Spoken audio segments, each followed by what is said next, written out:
بسم اللہ الرحمن الرحیم۔ خنزیر کو کیوں اور کیسے پیدا کیا گیا؟ خنزیر کا گوشت کیوں حرام ہوا؟ کیا خنزیر کا نام لینے سے منع فرمایا گیا؟ کیا خنزیر کا نام لینے سے مسلمان سے ایمان 40 دن کے لیے دور ہو جاتا ہے؟ جدید سائنس نے خنزیر کے گوشت کو نقصان دہ قرار دیا، اور آج کل کیسے روزمرہ کی انسانی ضروریات میں کیسے انسان کو خنزیر کے اجزاء سے بنی مصنوعات نہ صرف استعمال کروائی جا رہی ہیں بلکہ کھانے پینے میں اس کے اجزاء شامل کر کے ایک سازش کے تحت مسلمانوں کو حرام کھانے پر مجبور کیا جا رہا ہے۔ آج ہم قرآن و حدیث کی روشنی میں خنزیر کی ممانعت پر آپ کو مکمل تفصیلات فراہم کریں گے اور کچھ ایسے حقائق آپ کے سامنے لائیں گے جو کہ ہر مسلمان کے لیے جاننا ضروری ہے۔ خنزیر کی پیدائش کا تعلق براہ راست طوفان نوح اور حضرت نوح علیہ السلام کی کشتی سے وابستہ ہے۔ حضرت ابن عباس رضی اللہ تعالی عنہ سے روایت ہیں کہ حضرت عیسیٰ علیہ السلام کے ماننے والوں نے آپ علیہ السلام سے کہا کہ کیا ہی اچھا ہوتا کہ آپ ہمارے لیے کسی ایسی آدمی کو زندہ فرمائے جو ہمیشہ کشتی نوح کے پاس رہا ہو، اور ہمیں کشتی نوح علیہ السلام کے متعلق معلومات فراہم کرے۔ تو حضرت عیسیٰ علیہ السلام نے مٹی کے ایک ڈھیر سے تھوڑی سی مٹی اٹھائی اور فرمایا کہ یہ نوح علیہ السلام کی قوم میں سے کسی ایک شخص کی مٹی ہے۔ حضرت عیسیٰ علیہ السلام نے اس مٹی پر اپنی لاٹھی ماری اور اس مٹی سے ایک بوڑھا آدمی اٹھ کھڑا ہوا۔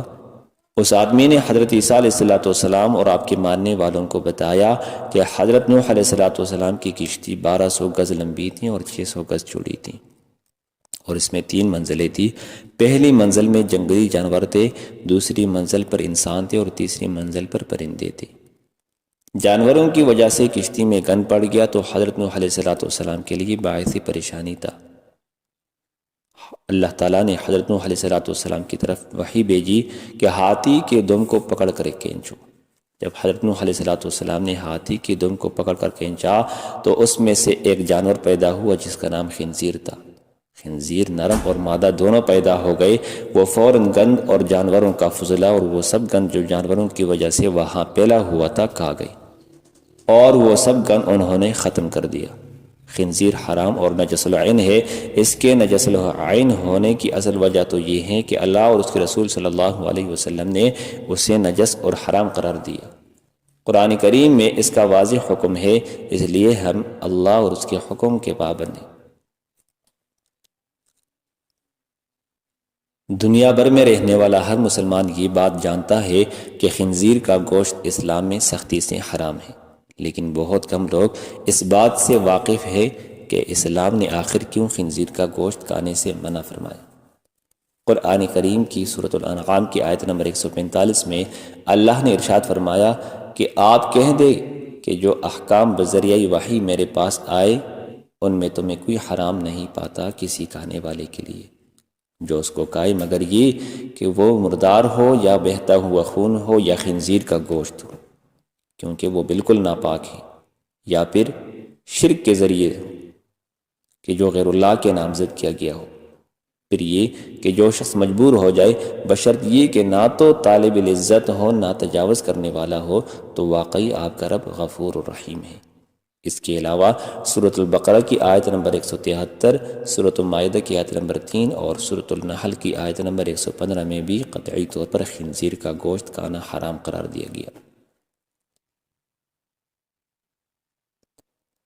جبکہ سنن ترمذی کی حدیث نمبر 1297 میں بیان کیا گیا ہے کہ حضرت جابر بن عبداللہ سے روایت ہے کہ میں نے فتح مکہ کے سال حضور صلی اللہ علیہ وسلم کو فرماتے ہوئے سنا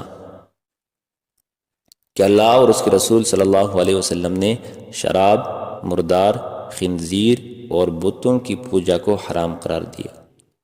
عرض کیا گیا کہ اے اللہ کے رسول، مردار کی چربی کے بارے میں کیا حکم ہے جو کہ کشتیوں پر ملا جاتا ہے، چمڑوں پر لگایا جاتا ہے اور لوگ اس سے چراغ جلاتے ہیں؟ آپ صلی اللہ علیہ وسلم نے فرمایا کہ یہ جائز نہیں، یہ حرام ہے۔ یہود پر اللہ کی مار ہو، اللہ نے اس کے لیے چربی حرام قرار دے دی تو انہوں نے اسے پگھلایا اور پھر اسے بیچا اور اس کی قیمت لگائی اور اس کی قیمت کائی۔ قرآن و حدیث کی روشنی میں خنزیر ایک نجس اور حرام جانور ہے، اس کی یہ نجاست اس کے گوشت، چربی بلکہ ہر جز میں سرایت کیے ہوئے ہیں۔ اللہ نے گوشت کا ذکر اس لیے کیا کہ اصل مقصود چیز گوشت ہی ہوتا ہے، باقی سب چیزیں اس کے تابع ہوتی ہیں۔ اس لیے اس بات پر امت کا اجماع ہے کہ خنزیر نر ہو یا مادہ، زندہ ہو یا مردہ، اپنے تمام اجزاء گوشت، پوست، ہڈی، چربی، بال وغیرہ سمیت حرام ہے اور نجس العین ہے۔ اس سے نفع اٹھانا یا استعمال میں لانا حرام ہے۔ خنزیر جسے سور بھی کہتے ہیں روز ازل سے ہی حرام ہے، اور خنزیر کی حرمت ہر دور میں رہی ہے۔ محدثین نے لکھا ہے کہ کسی بھی نبی کے زمانے میں خنزیر حلال نہیں تھا۔ خنزیر نجس العین ہے، اور حضرت نوح علیہ السلام سے لے کے بعد تک تمام انبیاء خنزیر کو برابر حرام ٹھہراتے رہے اور اس سے کلی اجتناب کا حکم دیتے رہے ہیں، یہاں تک کہ جب حضرت عیسیٰ علیہ السلام نازل ہوں گے تو وہ بھی خنزیر کو قتل کریں گے۔ خنزیر کے گوشت کی تخصیص نہیں ہے، بلکہ اس کے اجزاء، ہڈی، بال، کال، پٹھے امت کے نزدیک حرام ہیں، اور اس پر قرآن کی کئی آیات اور احادیث دلالت کرتے ہیں۔ اس کے نہ کھانے کی کئی حکمتیں ہیں، جن میں ایک یہ بھی ہے کہ اس میں بہت گندگی اور بدبو ہوتی ہیں، جو کہ نجس العین ہونے کی دلیل ہے۔ دوسری یہ کہ علم الحیوانات لکھتے ہیں کہ باقی تمام جانوروں میں کوئی بھی یہ پسند نہیں کرتا کہ اس کی مادہ کی قربت کوئی دوسرا جانور کرے، مگر خنزیر کی خباثت کا یہ عالم ہے کہ وہ دوسرے جانوروں کو گھیر گھیر کر لاتا ہے اور اپنی مادہ سے دوسرے جانوروں کا ملاپ کرواتا ہے۔ جب وہ اس مادے کی قربت کرتے ہیں اور تو خنزیر خوش ہوتا ہے، اور یہی عادت خنزیر کھانے والوں میں بھی عام پائی جاتی ہے، اور اس کا مشاہدہ آپ یورپ کی جنسی براہ روی سے لگا سکتے ہیں۔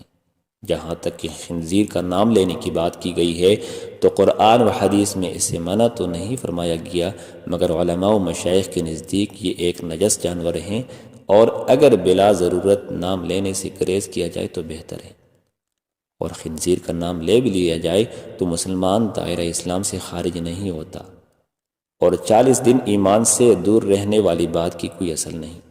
جدید سائنس نے یہ بھی خنزیر کے متعلق تحقیق کے بعد اسے انسانی جسم کے لیے مضر قرار دیا، اور خنزیر کا گوشت دیگر جانوروں کی نسبت اس لیے زہریلا ہوتا ہے کیونکہ یہ زہریلے مادوں کو اپنے اندر جذب کر لیتا ہے، جس کی وجہ سے اس سے کھانے کے نقصانات بہت ہی زیادہ ہوتے ہیں۔ یہ واحد جانور ہے جسے پسینہ نہیں آتا، جس کی وجہ سے زہریلے مادے خارج ہونے کے بجائے جسم کے اندر ہی رہ جاتے ہیں۔ خنزیر اس قدر زہریلا ہوتا ہے کہ اس کے اوپر خطرناک زہر کا اثر بھی کم ہوتا ہے، اور مغرب میں جو لوگ اسے پالتے ہیں ان کا کہنا ہے کہ ان پر سانپ کے کاٹنے کا اثر بھی نہیں ہوتا، جسے آپ خنزیر کے زہریلے پن کا اندازہ لگا سکتے ہیں۔